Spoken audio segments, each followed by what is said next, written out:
आणि आता उर्वरित 36 जिल्ह्यातल्या 50 महत्त्वाच्या बातम्यांचा आपण वेगवान आढावा घेऊया।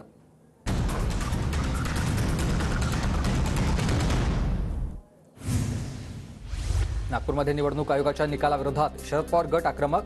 व्हेरायटी चौकात कार्यकर्त्यांचं निषेध आंदोलन करत जोरदार घोषणाबाजी। अहमदनगरमध्ये शरद पवार गटाचा कार्यकर्ता मेळावा। मेळाव्यामध्ये शरद पवार गटाच्या नेत्यांनी काळ्या फिती बांधत निवडणूक आयोगाच्या निकालाचा निषेध नोंदवला। जळगावात अजित पवार गट आणि शरद पवार गट आमने सामने। आकाशवाणी चौकात दोन्ही गटाची एकमेकांविरोधात घोषणाबाजी करणाऱ्या महिलांना पोलिसांनी घेतलं ताब्यात। जळगावात अजित पवारांविरोधात आक्षेपार्ह भाषेत घोषणाबाजी करणाऱ्या शरद पवार गटाच्या 18 पदाधिकाऱ्यांविरुद्ध तक्रार। अजित पवार गटाच्या पदाधिकारी कार्यकर्त्यांनी रामानंद पोलीस ठाण्यात दिली तक्रार।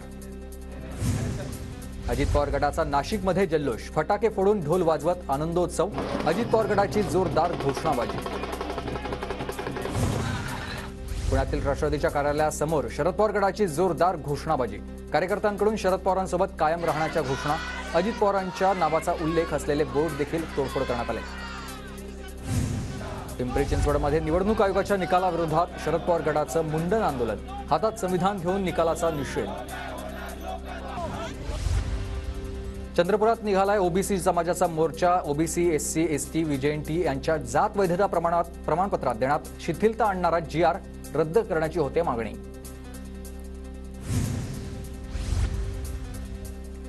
बुलढाण्यात धनगर आरक्षणासाठी धनगर संघटनांचा रास्ता रोको। बुलढाणा अजिंठा महामार्गावर रास्ता रोको करत आरक्षणाची मागणी। छत्रपती संभाजीनगरच्या पैठणमध्ये तरंगत्या सौर ऊर्जा प्रकल्पाला स्थानिक मच्छीमारांचा विरोध। प्रकल्पाविरोधात हजारो लोकांचं जायकवाडीत जलसमाधी आंदोलन। नाशिकच्या निफाड तालुक्याच्या चांदोरीमधील स्थानिक आपत्ती व्यवस्थापन समितीचे बिल लाल फितीत। महसूल मंत्री राधाकृष्ण विखे पाटलांना निवेदन देऊन निधी देण्याची मागणी। अकोल्याच्या जिल्हाधिकारी कार्यालयावर आशा सेविकांचा भव्य मोर्चा। सरकारचा करण्यात आलाय निषेध। मागण्यांकडे लक्ष देण्याची होते मागणी। अकोल्यात कामांना मंजुरी मिळत नसल्यानं ठाकरे गटाचं ठिय्या आंदोलन। जिल्हा परिषद सदस्यांचं अकोला जिल्हाधिकारी कक्षात आंदोलन। जिल्हाधिकाऱ्यांना दिलंय पत्र। शरद मोहोळच्या पत्नीनं नवीन पोलीस आयुक्त अमितेश कुमार यांची घेतली भेट।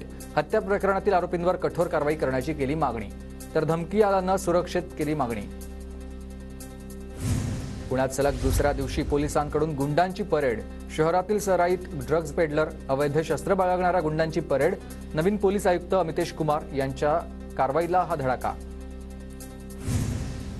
परभणीच्या सोन्नरमध्ये सप्ताहात भगर खाल्ल्यानं विषबाधा। रुग्णांची संख्या आता 500 वर। रुग्णांची प्रकृती स्थिर। रुग्णांवर उपचार सुरू। वाशिममध्ये हरभरा पिकांवर घाटे अळीचा प्रादुर्भाव। कृषी विभागाचा सल्ला घेऊन फवारणी करण्याचं शेतकऱ्यांना आवाहन। भंडाराच्या पळसगावमध्ये 500 मेट्रिक टन क्षमतेचा शासकीय धान्य गोदामाचा लोकार्पण सोहळा संपन्न। गोदामासाठी 1,80,00,000 निधी मंजूर। नांदेडमध्ये महागाईला लसणाची फोडणी।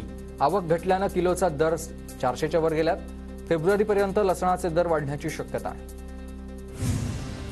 नाशिक जिल्ह्यातील धरणात साठा निम्म्यावर आला। फेब्रुवारीच्या प्रारंभी दुष्काळाची तीव्रता वाढलेली आहे। उपलब्ध जलसाठ्याचा काटकसरीनं वापर करण्याचं आवाहन।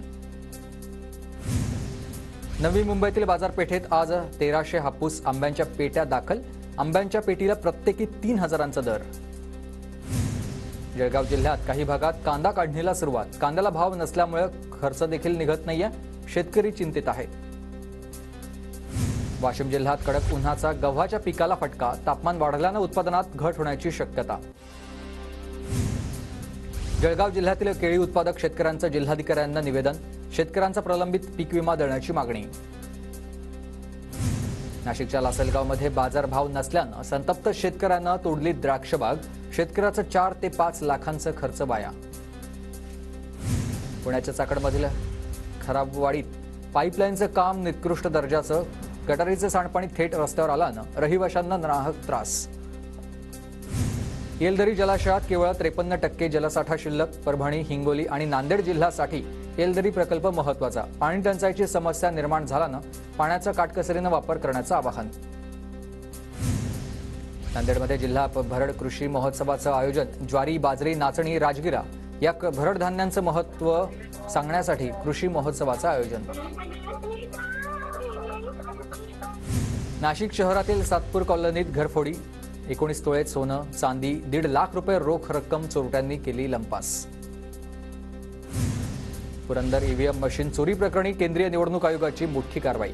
तहसीलदार, उपविभागीय अधिकारी आणि डीवायएसपींना निलंबित करण्याचे आयोगाचे आदेश. रत्नागिरीच्या लांजा तालुक्यातील करंजारीमध्ये विहिरीत पडलेल्या बिबट्याची 16 तासांनंतर सुटका. वन विभागाकडून माध्यमातून बिबट्याचं रेस्क्यू ऑपरेशन करण्यात आलं. नागपूरच्या सिंजरमध्ये 3 वर्षीय दिव्यांशूचा विहिरीत पडून संशयास्पद मृत्यू झाला. गुरुवारपासून चिमुरडा होता बेपत्ता. लोणावळ्यात अवैध विदेशी मद्याची वाहतूक करणाऱ्या तरुणाला अटक. मद्याच्या 50 बाटल्यांसह 23 लाखांचा मुद्देमाल जप्त.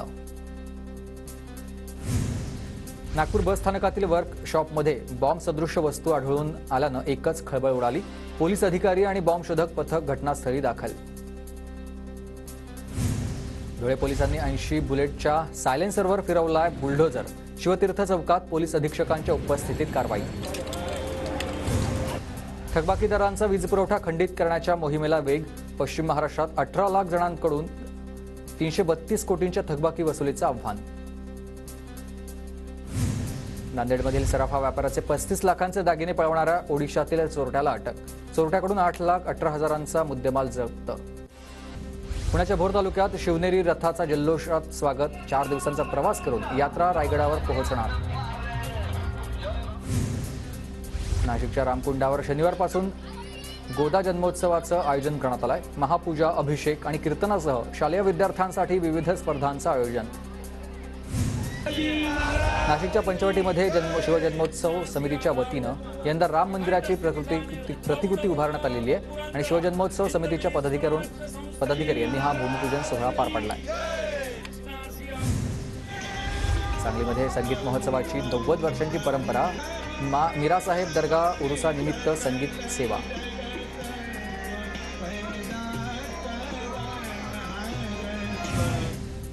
पुण्याच्या तीर्थक्षेत्र लेण्याद्रीमध्ये माघी गणेश जयंतीनिमित्त धार्मिक कार्यक्रमांचं आयोजन. 8 दिवस हरिपाठ कीर्तनाचं आयोजन करण्यात आलंय.